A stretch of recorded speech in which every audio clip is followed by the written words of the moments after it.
Welcome in. This is your Sanderson Farms live chat here on Wednesday, and it is brought to you by my friends over at Jock Market. It's Stock Market DFS. More on them in just a little bit, but here's the live chat. Basically every single Wednesday at 3 p.m., we sit down and we talk about whatever you want. A lot of times it's ownership. A lot of times it's, hey, can you do a deep dive into so-and-so? Maybe this week you want to talk about Bryson DeChambeau with the long drive. I don't care. This time is yours. So go ahead, drop your questions in the chat. I see them piling up. I'll get through as many as I possibly can. As far as announcements off the top, there is a Jock Market Power Hour tonight, 8:15 p.m. Eastern time, same place, Rick Run Good YouTube channel. There is also going to be a Cut Sweat show. That's right, Friday, tentatively scheduled for 5 p.m. Eastern. That is subject to change because of the way the cut is going to run out. But let's jump into some of these questions here. And of course, everything that I show on my screen will be from my website, RickRunGood.com. Hank Hill is here. Hank Hill shows up early and says, hey, Rick, hope all is well. 2 questions for you. One, from a theory perspective, should your roster construction change when max entering a 20 max versus doing 20 single entry contests? Ooh.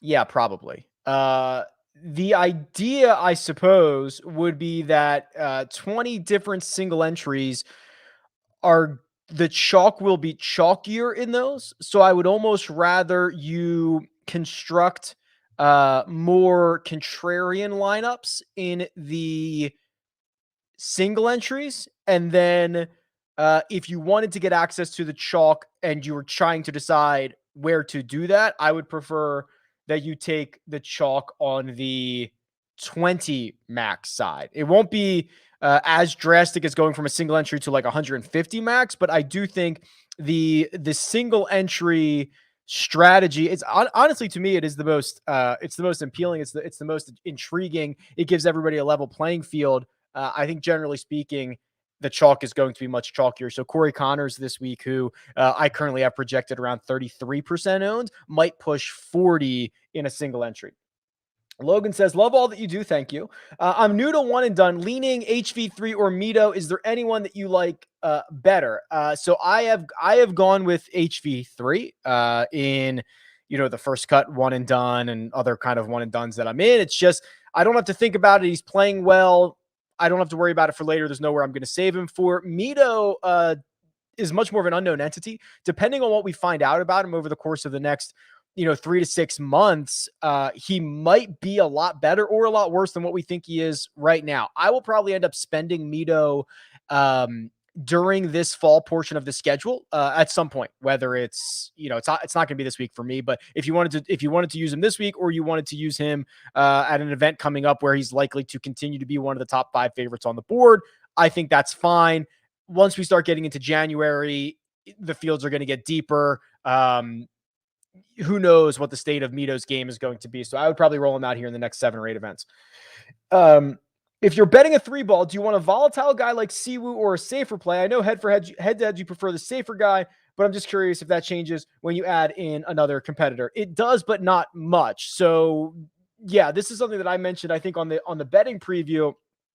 When you're betting head-to-heads, ideally, if your guy finishes like T21 every single week, you're going to win a lot of matchups. That's kind of the dirty little secret here. For 3-balls, you're going to need a hair more upside because you're going to have to kind of dodge 2 other bullets. But without running the numbers, it's probably like T17, right? Like that would be where you would just absolutely print money in 3-balls. It's not that big of a difference. So I would probably continue to roll with consistent, safer guys as opposed to trying to actually get an outright with a where you have to beat 150 other golfers. It's a different story. Brady says, who's your favorite play 6,400 and below, looking for someone to make the cut? I will show you. This is my site, RickRunGood.com, for the first time today. This is the cheat sheet. And actually, maybe we prefer this version of the cheat sheet, a little bit bigger. It might be able to see that a little bit. 6,400 and below. That is Off the top of my head, quite a scary place to be. And there was one golfer who I think I did not want to go further than. I wouldn't mind Michael Thompson here. Michael Thompson has played well enough recently, right? Made 4 of his last 5 cuts, more of an established player on the PGA Tour. I wouldn't mind that. I don't know if I want to go lower than that. There's actually, so Brandon Wu does not have a lot of rounds. Now he has his PGA Tour card for the first time, so I don't have a lot of measured rounds on him, but he's done very well on long par 72s. I think he only has 10 or 14 rounds, but he's one of the top players in this field with that designation, long par 72s. I'm not confident in any of these guys. I think Michael Thompson would be the answer. I could hear about Alex Smalley because I think he's going to end up being a very good player, but I'm not excited. I assume this is like the last guy in your lineup and you're looking for somebody. Hey, Rick, Bronson Burgoon deep dive and head-to-head versus Lanto, please. See, Spazbite, this is a veteran savvy question here because he essentially gets access to the Rick Run Good site, but with me doing the work for her. I appreciate this. All right, so let's do this. So let's do, and again, you can see all of this stuff yourself. Bronson Burgoon. Let's do a deep dive on Bronson Burgoon. That has not been requested in quite some time. First thing I noticed off the bat, Bermuda is one of his better putting surfaces. He's not a good putter on Boa. On POA, he's not a good putter on bent/POA. Bentgrass, he's a little bit better, but he's a 0 putter on Bermuda. That's fine. You look at some of his ownership recently, sub 1%, generally speaking. Okay, all good there. How does he drive it? Well, drives it longer than he does accurate, which is okay. Not a very good putter and not a very good approach player historically last season. But that was just for the whole season. What I'm actually seeing, I'm much more optimistic about in the short term because from Rocket Mortgage to the Fortinet, he gained strokes on approach in every single week. Gained strokes off the tee in 4 of those 6 measured events. The putter, really an issue. If he found something in Napa with the putter when he gained 3.7, this is kind of a pretty interesting little flyer. I'm not going to lie. I was not optimistic when I pulled that up, but his more recent stuff is a lot better than his season-long stuff, and you're going to get him at less than 1%. A head-to-head versus Lanto, I imagine Lanto is going to destroy him here, right? I mean, just because unless we shorten up the time frame really, really small. It's not that Lanto's been great, but let's do Lanto versus Bronson Burgoon.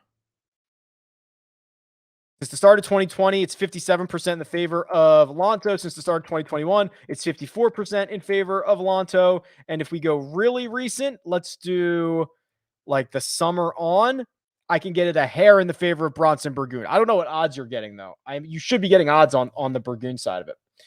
Kyle says, thoughts on Chesson Hadley this week? Strokes gained ball striking has been better the past month. Not sure if it's enough for how many cuts he missed. Yeah, last time I did a deeper look into Chesson, he was just never making the weekend outside of Palmetto, where he kind of should have won it.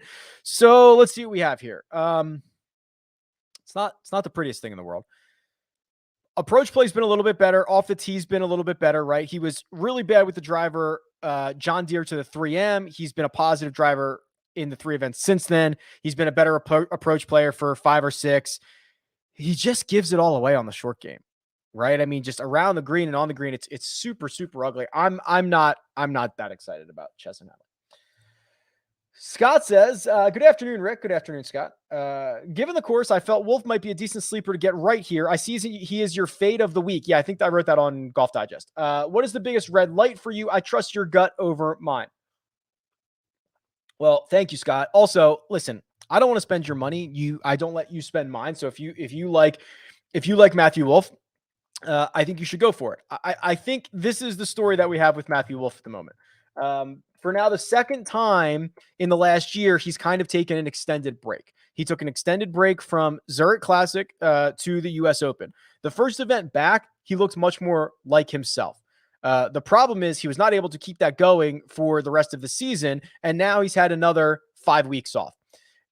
Matthew Wolff will go as far as his driver takes him. That's the weapon. And when you see him hemorrhaging strokes off the tee for the better part of a year, it's not really all that encouraging. The buy on Matthew Wolff is to say 5 weeks was long enough for him to fix the driver. If you believe 5 weeks was long enough for him to fix the driver, then fire him up. The only market I felt comfortable playing Matthew Wolff in would have been the outright market, because if he is back, he has legitimate win equity from a 40, 50, or 60 to 1 number, depending on where you're getting him. I think it's too much risk and too much volatility for your DFS lineups. I would not touch him in anything like a matchup or anything where you're looking for a high floor, because Matthew Wolff, probably one of the lowest floors in the field, also one of the highest ceilings. So I would only feel comfortable in an outright situation. Here, perfect follow-up question. Sebastian says, at 3.5 to 1, is Matt Wolff to place in the top 20 a good flyer bet? I don't believe so. I just don't think he has that much top 20 equity for 3.5 to 1. I'd rather take him to win at 40, 50, or 60 to 1. The range of outcomes for Matthew Wolff is incredibly, incredibly large right now. Brendan, says, hey, Rick, hope all is well. Thank you. Can you tell me who you like most between Lipsky, Sneds, and Affy Barnrat? Wow. Before I even just run the numbers, the answer has to be Lipsky. He's well ahead of the learning curve on most of the Corn Ferry guys. We saw him shoot the round of the day on Friday at the Fortinet. Sneds has been struggling. Affy Barnrat had 1 or 2 good weeks in a row. One was in Europe. But what we can actually do is we can go to the Holy Grail here. We can run this for, I don't know, last 2 seasons. I don't know. I'm not going to have a whole lot of information on David Lipsky, just because he spent most of the time on the Corn Ferry. But if we do Lipsky, Sneds, and Affy Barnrat, and again, this is just going to be their PGA Tour stuff for now, and we compare them against one another. What do you see? Snedeker's losing strokes in both ball striking categories. The short game's been much better, but he hasn't been great. Affy Barnrat losing a ton on approach in his 44 measured rounds. And then Lipsky, who I only have 14 PGA Tour rounds on, was great at the Fortinet, was great at the Palmetto, missed the cut at the Travelers, and finished T48 at the WGC. I'm a believer that Lipsky is trending upwards. I believe Snedeker's probably trending down, and Affy Barnrat is going to pop once every 25 weeks. That's seemingly the assessment for those three. JG says, most key stat this week, is it putting? Least key stat, driving accuracy. So this is the model that I run every single week. It's available on RickRunGood.com. It takes every single player and every single stat for every single year for the last dozen years, and correlates the stats that the players are good or bad in towards the courses that they have success or failures at. And it creates this really robust database and tool that says what types of players have had success at every single golf course. Country Club of Jackson, historically, guys who drive it far, driving distance, is much more important than driving accuracy. Driving distance ranks 23rd out of 70 courses, which means there's only 22 courses in which driving distance is more important. And driving accuracy is 46th, which means there's 45 courses that driving accuracy is more important. So it's not all that important. The big one that stands out here is putting. And I know there's a question coming up in a second, so I'm going to pause and answer that question later. But strokes gained putting, believe it or not, the highest ranked stat doesn't necessarily mean it's the highest correlated, because you can see the value for strokes gained total is actually much higher, but as it should be. But when you compare this putting number to the 70 other courses or the 69 other courses, there are only 4 other courses in which strokes gained putting was more important. I'm going to come back to this because I know there's a question about it coming up in a second. Not much hype about Sanderson. Not much hype on past Sanderson Farms champion Patton Kizzire. Am I missing something here? I thought I've talked about Patton Kizzire this week. Actually, I will show you. I write this Run Good rundown every single week. I actually just emailed it out. It's just little snippets of things. And one of the things that I showed in there, and I think is important this week, is this little graph about ceiling. How high is the ceiling for guys in this field? And Sam Burns, I've been beating the drum on about how high his ceiling has been in 28% of his rounds over the last season and one event. He has gained 3 or more strokes in 28% of those rounds. Zalatoris is on this list. Cameron Tringale is on this list. You'll note Patton Kizzire is on this list. Patton Kizzire, 22% of his rounds last year, he gained at least 3 strokes on the field. It's a big number. Now, if he can clean up the bad rounds, that is what's stopping him from actually winning golf tournaments. But if you're betting Patton Kizzire for single round matchups, showdown, he is probably one of the better guys out there for that, just because there's a really good chance he beats the field by a big number. Especially compared to the rest of the players in this situation. So, what you're looking for out of Kizzire is tap into the upside for 2 rounds and hope that he doesn't give it away in the other 2. That's the way that he goes out and finds success this week. What are your thoughts on lineup construction, balance, stars and scrubs, etc.? I believe this week I am a little bit more on the balanced side of things, which is not generally a path that I like to take, but there's a lot of factors here. You have most of these guys at the top who are playing for the first time this season. We don't know what they've been up to, since the Tour Championship. So it's been 4 weeks, 3.5 weeks, 4 weeks. We don't know what they've been up to. Generally, the first start out knocks off the rust. And also, if you begin to roster these guys, you have to dip down into like that 6K range, which I think is generally pretty garbage. The 9K and the 8K, I think is parsable. I think there's a couple of guys that there's bad options in there as well, but there's guys that we can pick out and say, okay, I don't mind Harold Varner III. I don't mind, I know Keegan Bradley's going to be popular this week. I'm kind of like lukewarm on Keegan. Like there's at least guys that we can play there, and you can build kind of a 6-way or a 6-person lineup, leaning heavily on a more balanced approach. I did mention earlier that this video is indeed brought to you by our friends over at Jock Market. And if you're not playing Jock Market, 1, you're crazy. 2, now's the time. So you can buy and sell shares of golfers. It's like a real life stock market with cash. And then depending on where they finish, you get paid out a specific amount. Now football is up and running. And I know the football cash markets have been absolutely crazy. The shorting feature is now available. So that means if you look on, Saturday morning and Tyler Duncan's in the lead and you're not a believer that Tyler Duncan's going to win this golf tournament, you can short shares of Tyler Duncan. And if he starts to struggle, you would benefit from that. It's a really fun, interesting concept that you're really only looking for golfers or athletes to outperform their expectation. If you go out and buy Bronson Burgoon, who we just talked about earlier, at $1.50 a share tonight, and he finishes 22nd, he's going to make you a lot of money. In no other format does Bronson Burgoon finishing 22nd make you a lot of money, right? It's not, maybe if you bet him, could you even bet him in top 25? Probably not. So really interesting format. If you do use the code Rick, or there is a link in the description, or what you could actually do is you could go look at all the data on my website, RickRunGood.com. You could click this button and sign up, and it says all of the data from every past cash market. So if you want to dive into that, you're more than welcome to. It's absolutely free to do.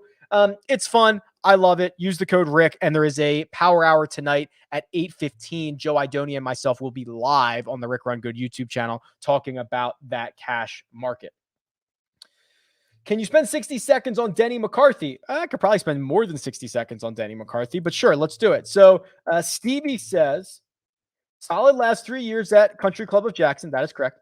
And seemingly always dangerous with the putter. That is also correct. 3 cuts to end 2021, 2 playoffs, but missed cut at Fortinet. Any positives from last week? Well, you're very similar to the assessment that I would have given. Huge red flag for me would be that he's actually lost strokes putting in 4 of his last 6. I'm worried about that. Is that the longest slump? I guess not. He lost 4 out of 5 early in 2021, but being such a good putter, it's always a little bit worrisome to see that. What you mentioned is really true about, hey, maybe this is a spot for, Denny to get right on a course that he has played well at in the past. So let me pull this up here. Oh, I always do that. Country Club of Jackson. I always type it into tournament. Let's try. I'm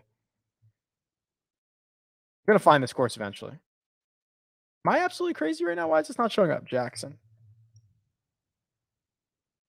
There we go. The Country Club of Jackson. Jeez, oh man. So if we look at just the players in this field at the Country Club of Jackson, Carlos Ortiz, 10 rounds, best player in the field. 14 rounds for Will McGirt after that. Denny McCarthy's third of guys who have played at least 10 rounds. 6th, 18th, 7th in his last 3 years. Pretty reliant on the putter, but also was positive off the tee and on approach and around the green, honestly, in the last 2 years. So maybe this is a place for him to get a little bit right. I'm not super excited, but I could see it. Talk me off of Tom Hoge. Played better last 3 times out. Putter was garbage for a lot of last season, and he pulled and he's putted better last 3 times. Yeah, I actually believe it or not, I actually wrote him up on Golf Digest Golf Digest. I do 4 different tiers, like $9,000 and up, 8 to 9,000, 7 to 8,000, and then $6,900 and below. And Tom Hoge was actually my pick to win in his range. Which listen, it's unlikely Tom Hoge wins, but like that's one of the designations, and it's 7,200. I kind of agreed with you. You know, Hoagie's gained strokes on approach in 3 straight. He's putted well in his last 2, and what I actually think is very exciting about Tom Hoge is that he's a popper, man. He's just some weeks is going to pop, and he's going to finish inside the top 5. Or they're going to be hard to find, but we're at least seeing him trend in a little bit of the right direction. So I'm cool with that.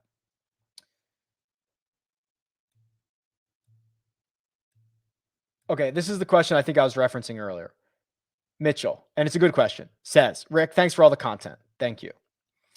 This course ranks 5th in putting, but the trends seem to be that bad putters do well. Would you explain this, and how should we use that information? It's a perfect question. So, and I mentioned this earlier. This is what we're talking about, where strokes gained putting, there are only 4 other courses in which strokes gained putting is more important. And what I believe Mitchell is referring to when he says the trend seems to be that bad putters do well, I'm assuming that's looking at things like Sergio Garcia winning, right? And that is what I actually think is a flaw in a lot of other models that try to do something like this, is they only look at the winner. They only look at top 5. They only look at top 10. They only look at guys that made the cut. Whatever they draw the line at, I know a lot of other models will draw the line. And the problem with that is you get really skewed data from winners. Winners tend to putt well. Winners tend to play well, obviously. They play over their expectations. Same with guys in the top 5 or top 10. My model looks at every single player. So even if a poor putter for the season wins, but the next 9 guys were all good putters, I'm factoring all of that in, right? So it's basically just saying, where are good putters for the season having more success? So there's not going to be a single player, or even 5 players or 10 players that we can pick out that are going to say, oh, well, this doesn't make any sense. This doesn't pass the eye test. Well, it's not about the eye test. It's the model for the reason. So I'll be very clear again about what this number means. It means that good putters for the season, in whatever season that might be, 19, 18, whatever, for the last 12 years, or in this case, since 14 or 15 for Country Club of Jackson, good putters for the year have had more success at the Country Club of Jackson than nearly any other course. That's the way to read that, and do what you will with it. Great show, Rick. Thank you, Trevor. Who do you have as a sneaky play, $7,500 or lower? Okay, so sneaky play, I've got to go back to the original cheat sheet here. I was using the blown up version so that you guys could see. But I got projected ownership on this one. So let's see. So $7,500 and lower. Here's 7,500. So we're kind of talking like Chris Kirk, Luke List range. I don't necessarily mind Scott Piercy. Scott Piercy, horrible putter, good ball striker, 11th at the Fortinet, 15th at the Wyndham, 3rd at the Barracuda, or is that Barbasol? I always screw that up. I have to change my abbreviation up here so that I can tell them apart. But I wouldn't mind that. And I haven't projected at 8.2%. He's not a very popular person. I think he'll actually come in less than that. I also don't mind. Let's see.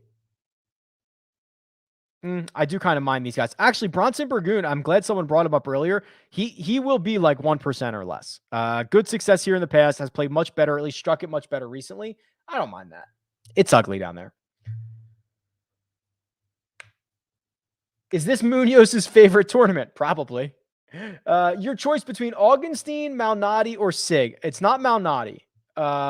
Sig is definitely a much more seasoned professional than Augenstein is. Augenstein is, fresh out of Vanderbilt, did play a lot of PGA Tour events last year, has been much better in a lot of them, and played well. I would probably rank them Augenstein by a hair.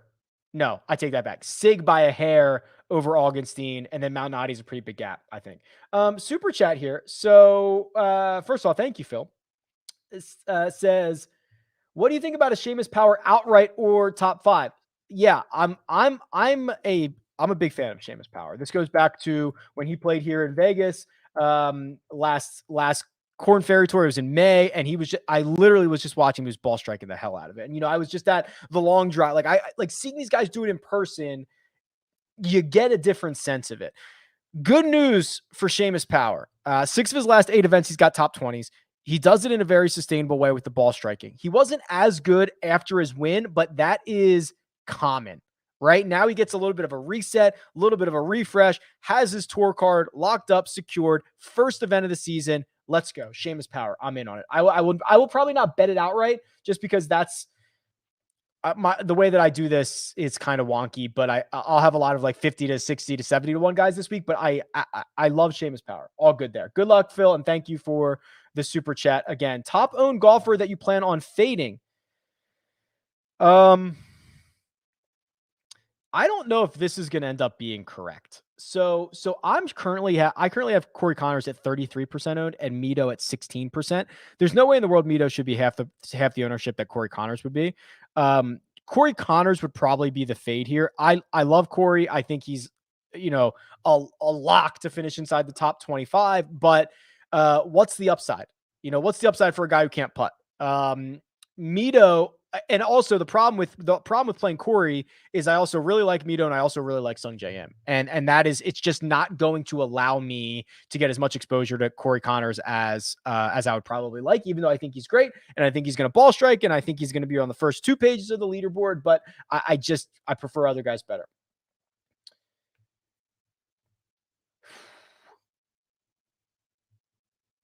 I'm considering Wolf this. Oh, Evan. I only picked this because I like Evan.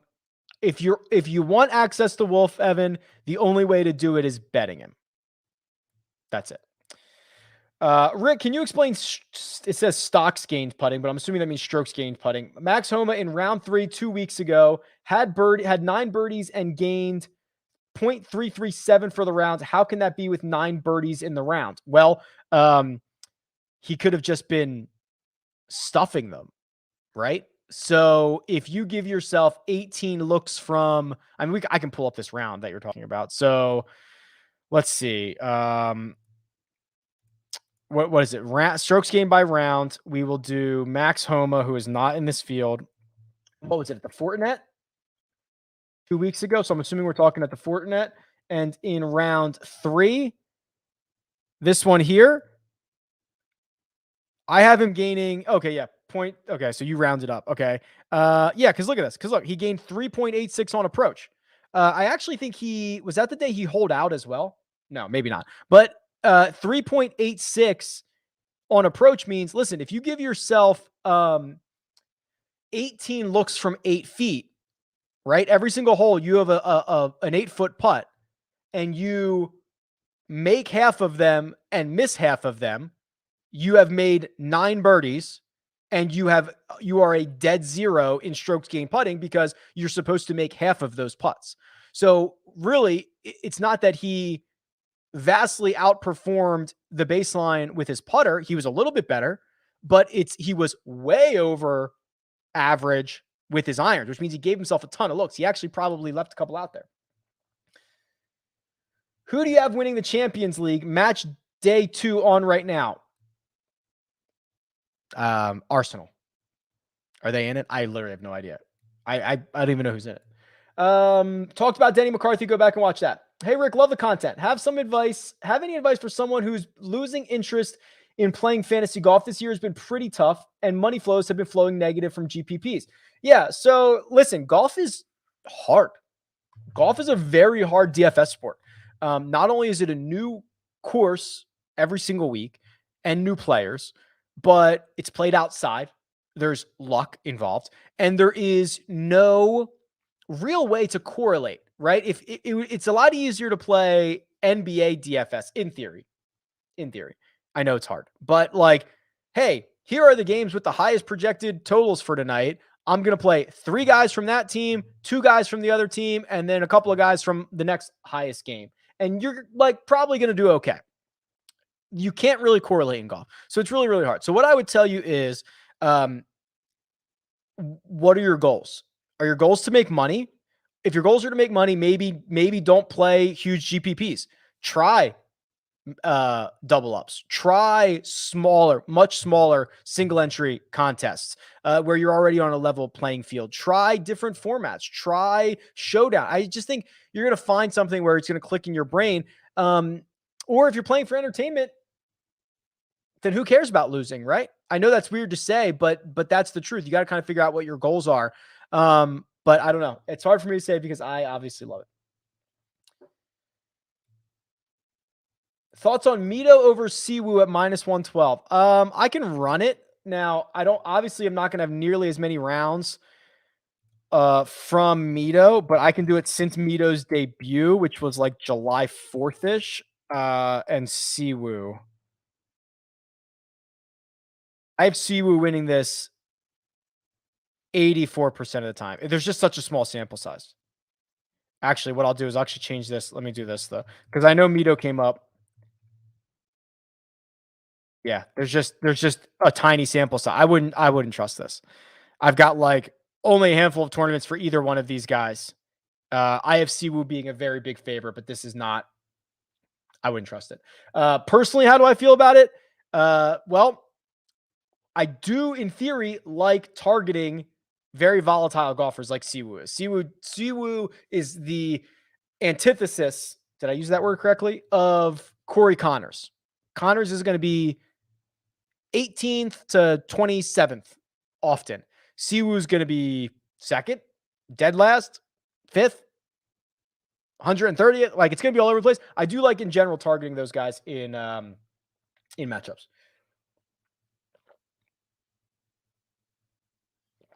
Hey, Rick. Hey, Oliver. Last year you dubbed Malnati a psycho for his birdie bogey roller coaster style of play. That is true. Was this tournament the start of his run last year? He putts like a savant on these greens. Actually, let's go look. So let's pull up I'll go back to strokes gained by tournament. Let's go to Peter Malnati. And I actually want to see, here was last year.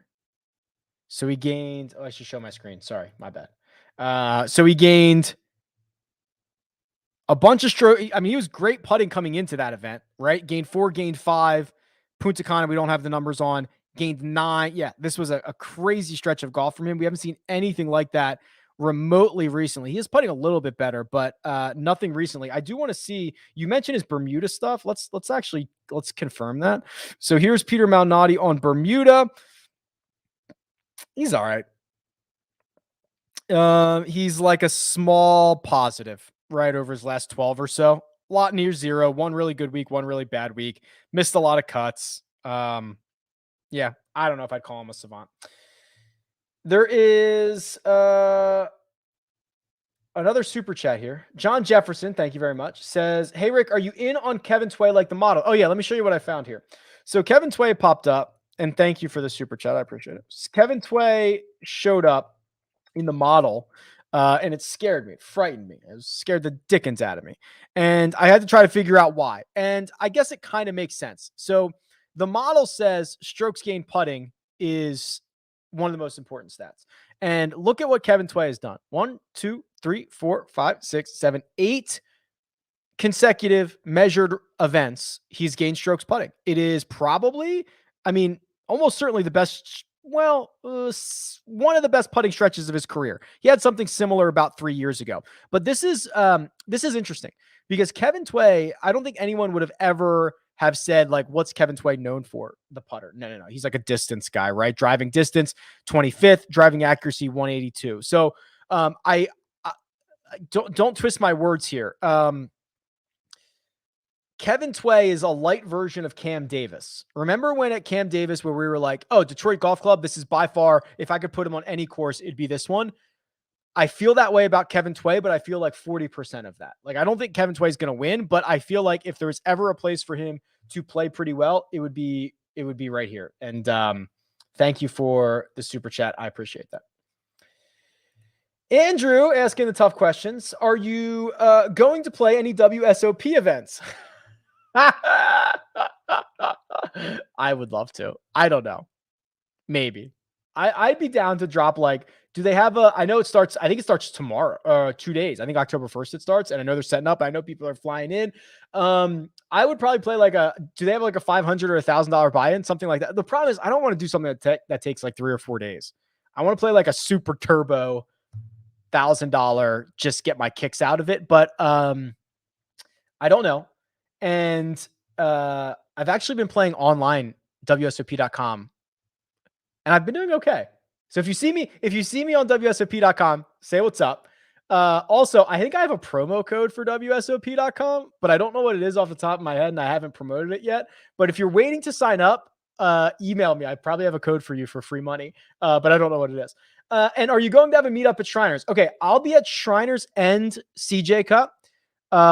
Definitely Thursday and Friday for both. Probably more than that. So if you're going to be around, hit me up.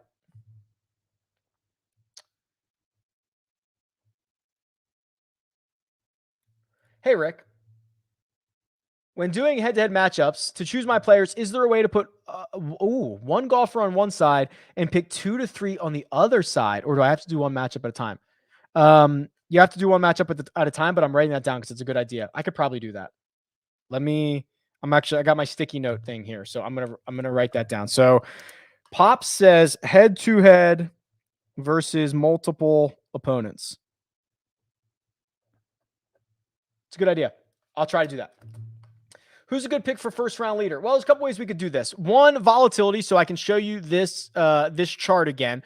So see over here, guys that gain 4 or 5 strokes in the course of a single round. It's rare. Someone like a Cameron Tringale gained 4 strokes per round at least in 12% of his rounds last year. 14% for Charlie Hoffman, 12% for Emiliano Grillo. Then you start to look at golfers that played well in the first round. So let me do this. Sanderson Farms, filter by round 1. This is going to be in their career. We could shorten this up a little bit, but this is going to be in their career. Do any of these names match up? Here's Emiliano Grillo. Pretty darn good. Pretty much near the top of the list of golfers who have 100 or more rounds, first rounds. He's 1, 2, 3, 4, 5. He's 5th.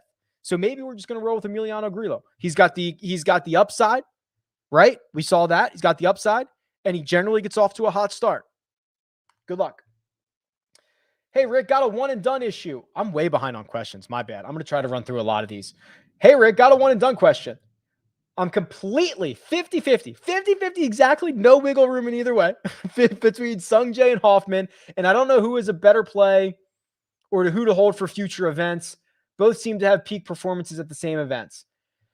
You could hold Charlie for, okay. I have to build this. I'm building the new one and done tool at the moment.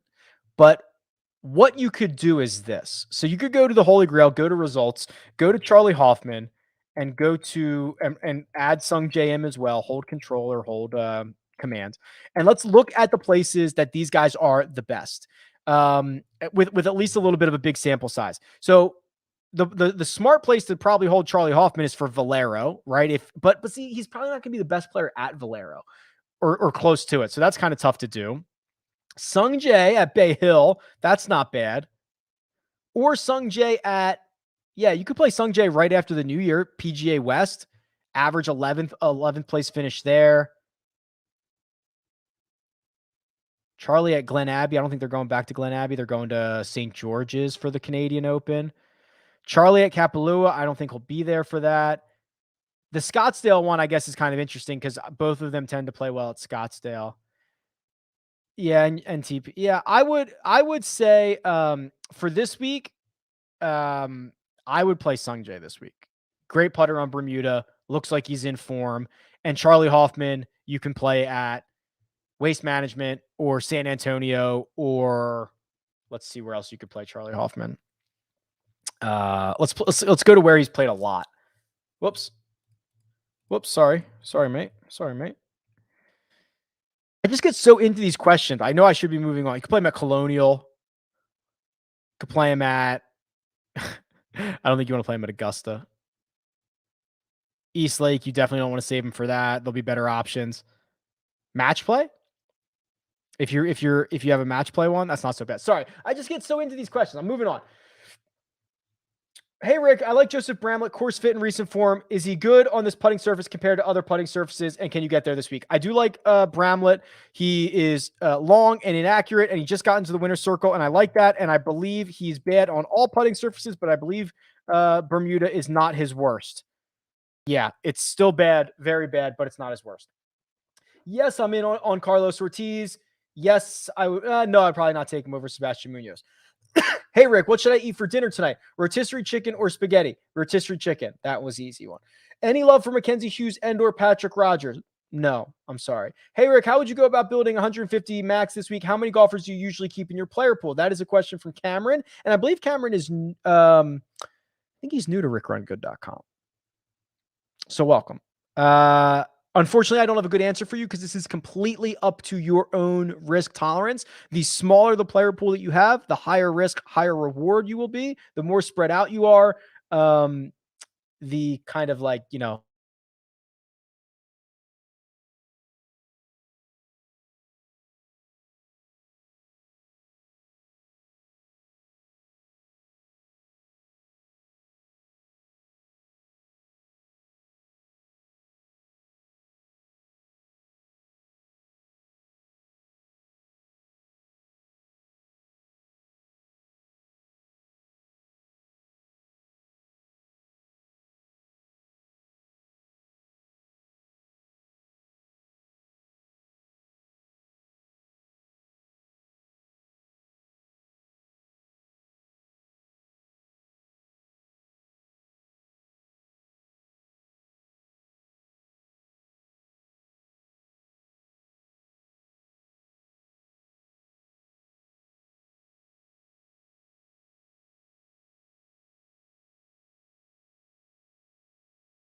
And I'm back.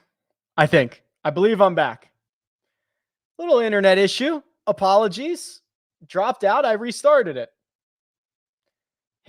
Let me know in the chat if you can now see me on your screen. I'll give it a second. We'll go through these questions. I got nothing else to do. Sorry about that. Oh, we're back, baby. Okay. Let's see what we got here. We'll try to pick up my spot. Hope everyone's having a nice day. Little internet issue.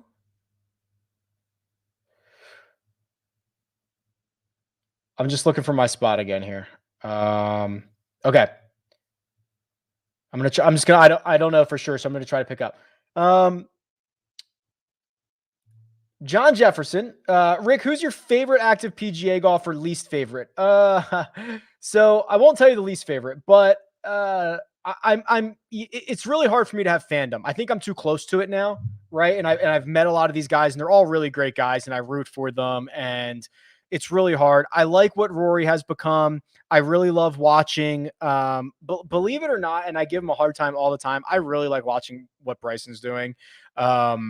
I saw him at the long drive yesterday, and I'll be back there soon. I like all these guys. There is one guy who I actually think is a huge jerk. I will not mention it, but every interaction I've had with him and every interaction I've heard others have with him, he is a huge jerk. So if you want to put your guesses in the chat, that would be fine. But I won't blow him up. How do you convince yourself to get off of some fan favorites? I find myself consistently being drawn to Morikawa and Lee Biota, which has been a struggle as of late.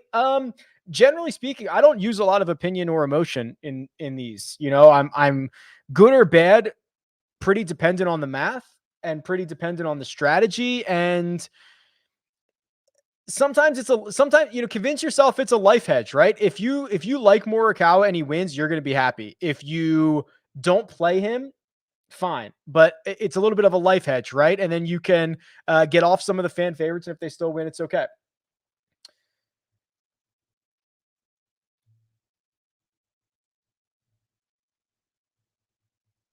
Hey, Rick, what tool did you pull up around 10 guys who you were talking about with Kazire? So it wasn't a tool, so to speak. This is a newsletter that I put out. Oh, hold on. I got to share my screen again. Sorry. I got to redo this. There we go. So this is a newsletter that I put out. It's called the Run Good Rundown. You can sign up for it. It's in the description. This is just me doing research and putting a little nugget in there. It's just a screenshot I took, but you could in theory pretty much go see most of this in the Holy Grail. I just pulled the Holy Grail data out and started manipulating it.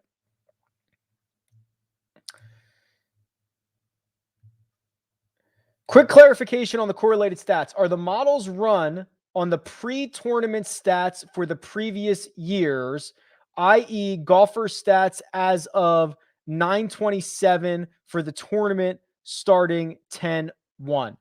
No.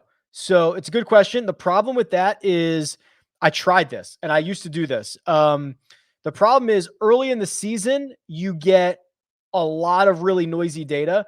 And even not just early in the season, but like even if you tried to do it by year or whatever, because a lot of guys will take a break from September to January, it is incredibly noisy. So what essentially I've done is controlled it by saying these are the season stats. This is how the golfer was for each season. You get a large enough sample size, it becomes less and less noisy. I've tried it the other way, and I did not think it was as reliable.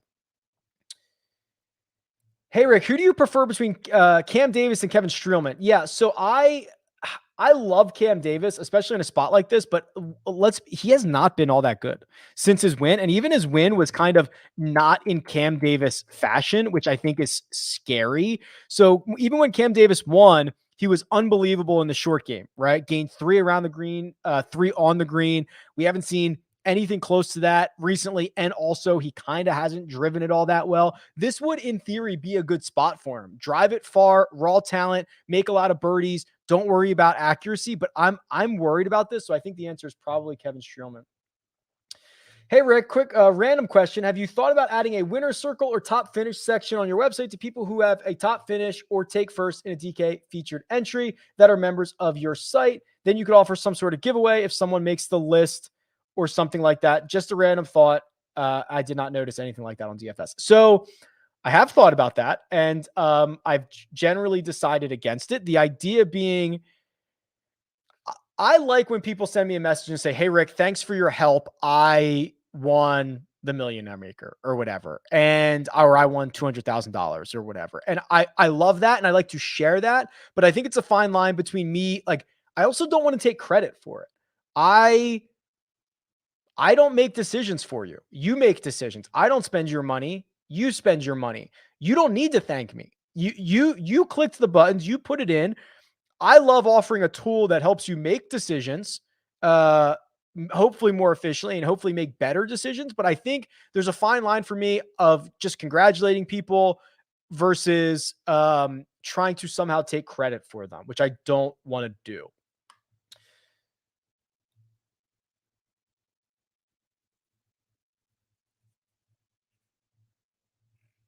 Should we be cautious of hot putters from last week when the surface has changed from bent to Poa to Bermuda? Yes, that's good. Yes, you definitely should.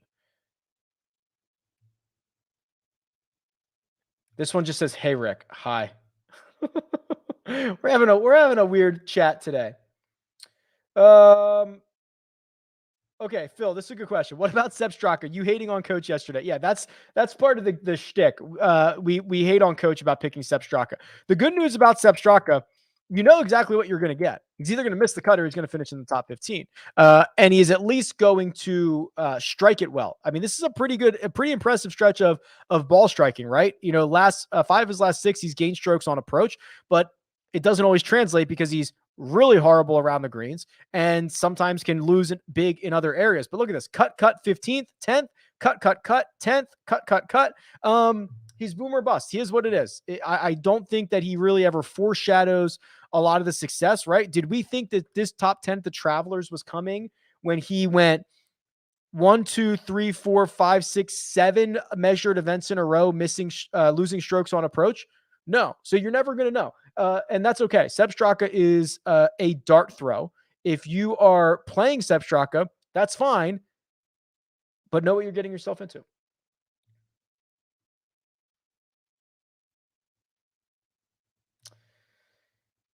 Why do you think Taylor Pendrith gets so much respect from the books? I think it's two reasons. One, I think that he has kind of been at least somewhat in the spotlight for a long time, right? As he was coming up, people were kind of identifying him as like, oh, one of the good amateurs, one of the good college players, one of the good. It's always been that kind of thing around him. And I also think that when he does play and he gets in fields like this, it doesn't take much to move his number. So if you get one person like me who runs the model and sees that he fits this course great and that he's playing really well and the projections are showing up and he has a small sample size, if the book takes, depending on the book, they take a $200 bet, they might move his number. So I think that's what ends up happening. There's just not enough handle on him or a lot of these other fields that kind of move the number. Also, does your wife golf with you when she shoots your videos? No, she just shoots.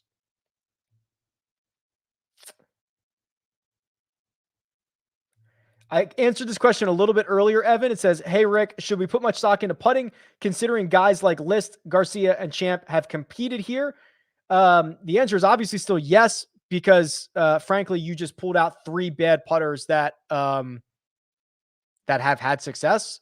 We could do that the other way too. We could go find three good putters that didn't, or there's just the numbers and the math that I'm very and I've spent a lot of time on and I stand by, show that there are only four other courses where strokes gain putting, players that rank well in that category at the end of the year do better at. So yes, we should put stock into putting this week.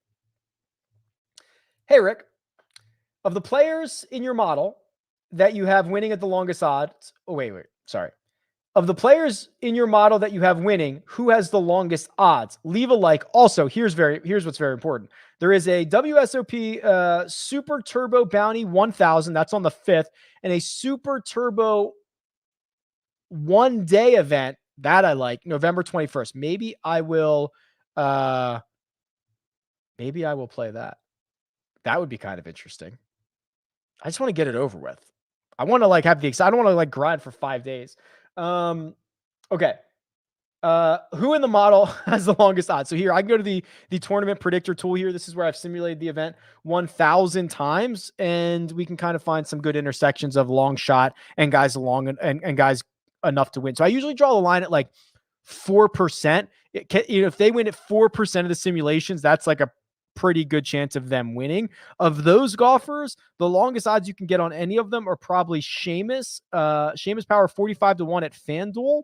That would probably be the longest. If you go a little bit further and open up to 3%, that's when you can get Taylor Pendrith, 60-1 at FanDuel, 60-1 at Caesars, 66-1 at BetMGM. Now, that is with the understanding that he has a very, very small sample size of data that I'm working with. If you open it up to 2%, there's not a ton of value. The best value / longest odds would be Gary Woodland. You can get 60-1 at PointsBet. That was a pretty thorough answer, but you gave me a very thorough question, so thank you.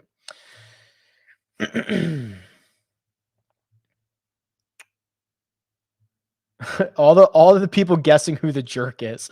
Koepka, Bryson, Koepka, definitely Koepka, Bubba, Koepka, Bryson, Patrick Reed, probably. It's none of those guys. Hey, Rick, you mentioned putting being important, and we've seen some notoriously bad putters do well here. Cam Champ and Sergio, what do you think about this? Go back 5 minutes. Most owned tournament play. I believe it's going to be Corey Connors. I have him at 33% owned, which kind of makes sense because he's in that top tier of golfers, but he's the cheapest one. I actually think Sam Burns is going to be only around 13.7%. That's what I'm projecting at the moment. I actually think it's hard to get Sam Burns in lineups because the bottom is really, really bad. So I don't think Sam Burns is going to be all that popular.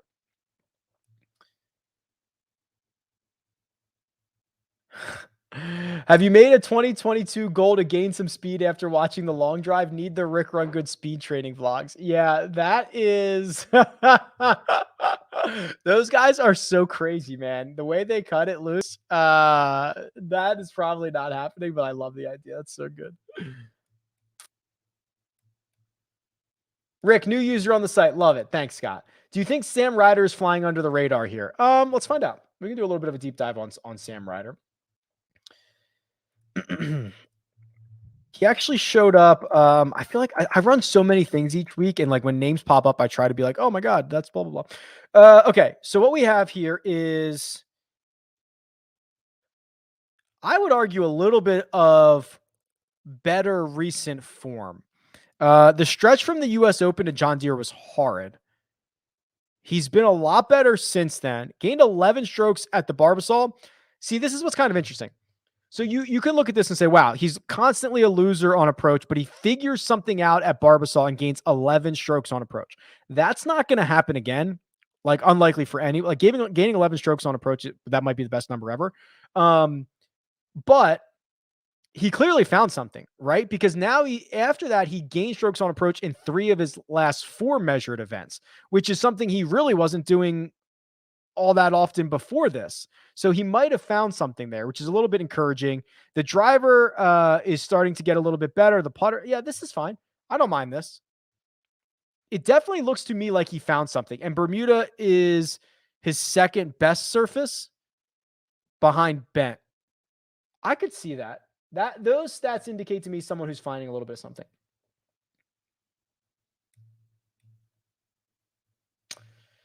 How did your Ryder Cup picks go? I got smashed. I was on, I mean, I bet the European side and they lost historically, which was obviously very ugly. Luckily, I did have day 3 US that I kind of used as a pre-event hedge, and that number got much, much worse as the event went on, as you can imagine. So I that saved me. And I also had, was it top rookie? Who split top rookie? Was it Xander and Cantlay or more? I can't remember, but I had a dead heat on that, which kind of like salvaged the week a little bit, but it was not pretty. I thought the Europeans would put up a fight. I was very, very wrong.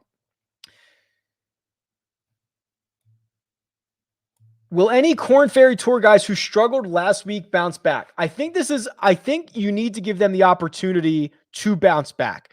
The first event, you go to Napa, there's a lot going on. You don't know anything about the tour.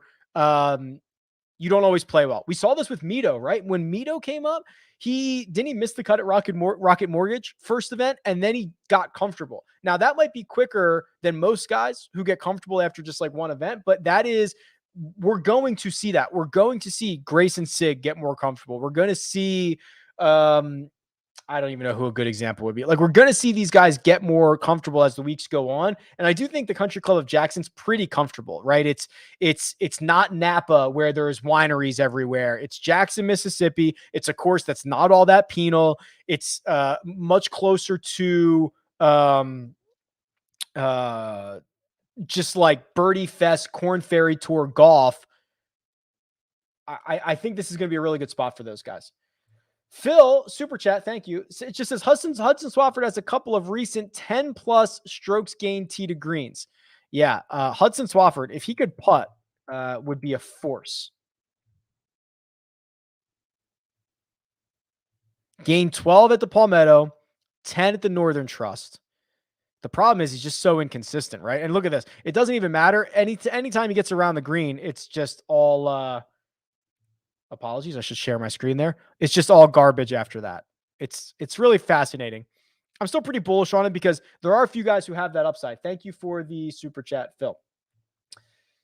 All right. I think that'll do it. I've answered a lot of these. What are your thoughts on Lee Hodges at 6,200? Good dart play. I'm going to sneeze.